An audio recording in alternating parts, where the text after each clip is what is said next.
ইলিশের দো পেঁয়াজা রান্নার জন্য আমি প্রথমে একটা প্যানে সরিষার তেল গরম করে নেব। এর মধ্যে আমি মেরিনেট করা মাছগুলো আস্তে আস্তে দিয়ে ভেজে নেব। আমি এখানে মাছগুলো লবণ, হলুদ, সামান্য মরিচের গুঁড়ো দিয়ে মেরিনেট করে রেখেছিলাম। মাছটা আমি প্যানে দিয়ে দিয়েছি। তেল গরম হওয়ার পরেই মাছটার সাথে সাথে নাড়াচাড়া করা যাবে না, যেহেতু ইলিশ মাছ ভেঙে যাওয়ার সম্ভাবনা থাকে। তাই একদম অল্প লো হিটে এপিট ওপিট করে মাছটা ভেজে নিতে হবে। মাছটা তুলে রেখে আমি অন্য একটা পাত্রে সরিষার তেল আর একটু বেশি পরিমাণ পেঁয়াজ দিয়ে ভালো করে ভেজে নিয়েছি।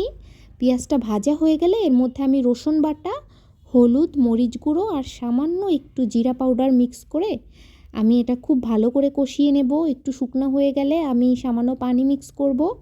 এই পানিটা দিয়ে আমি আস্তে আস্তে করে লো হিটে কষিয়ে নেব। এখানে খুব ভালো করে কষাতে হবে। এই পানিটা শুকিয়ে গেলে আমি আবার একদম শুকনো শুকনো করে আবার একটু সামান্য পানি দিয়ে কষিয়ে নেব। আমি ডাবল কষিয়ে নিয়েছি।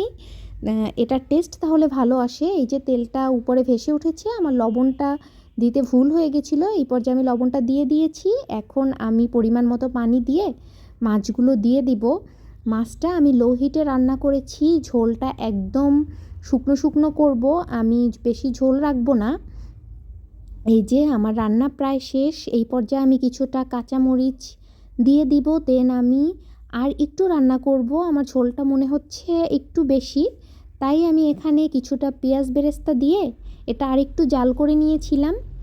এই যে আমার মাছটা রেডি হয়ে গিয়েছে। ধন্যবাদ সবাইকে।